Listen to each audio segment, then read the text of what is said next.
Bonsoir à tous, merci d'avoir répondu à l'invitation du service Petite Enfance pour la soirée de Madame Rivelle.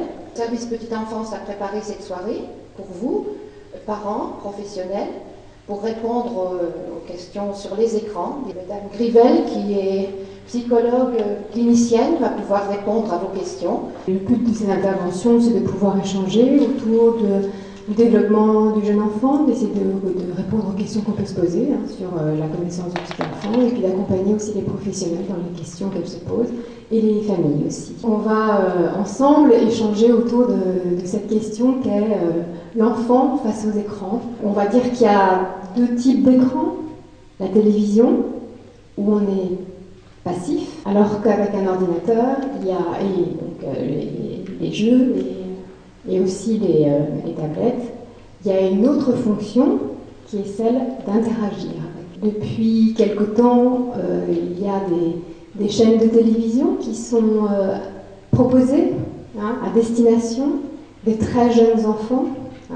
Il y a quelques années, il y a eu une chaîne de télévision qui est sortie, qui est apparue et proposant des programmes aux enfants 24 heures sur 24.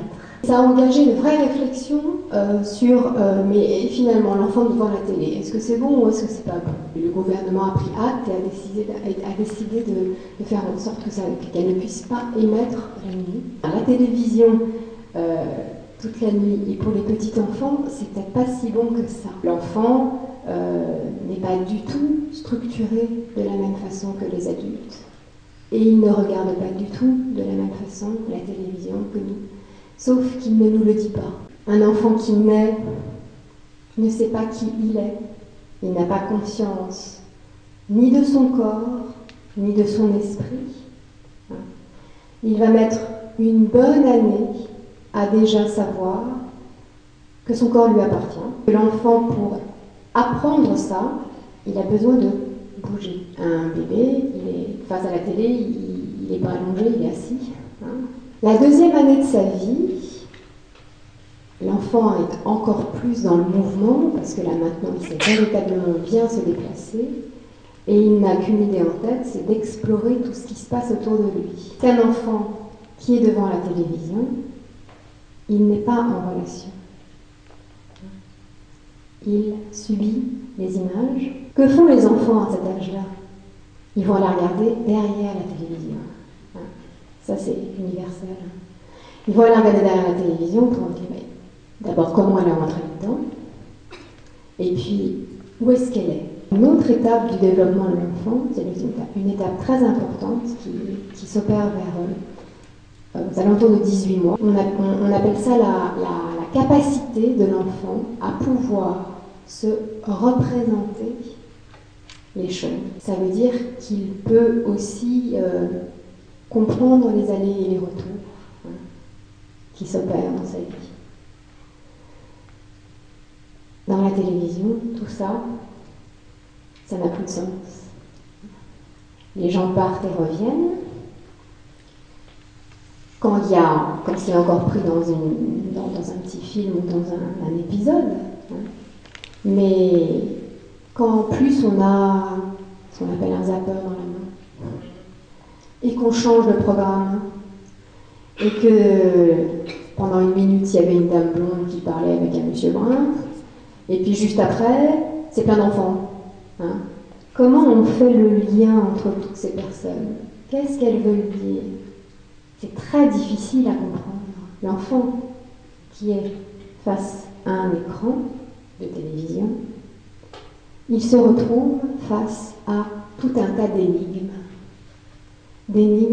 incompréhensibles. La capacité d'un enfant à pouvoir être attentif à un programme de télévision, le même, on n'a pas zappé, le même qui raconte une histoire du début à la fin, à 5 ans, ce temps-là n'excède pas 20 minutes. Il existe des programmes, des petits dessins animés pour les enfants qui durent 5-6 minutes. Ça raconte qui s'habille, ça raconte qui va, je sais pas, aller voir ses grands-parents.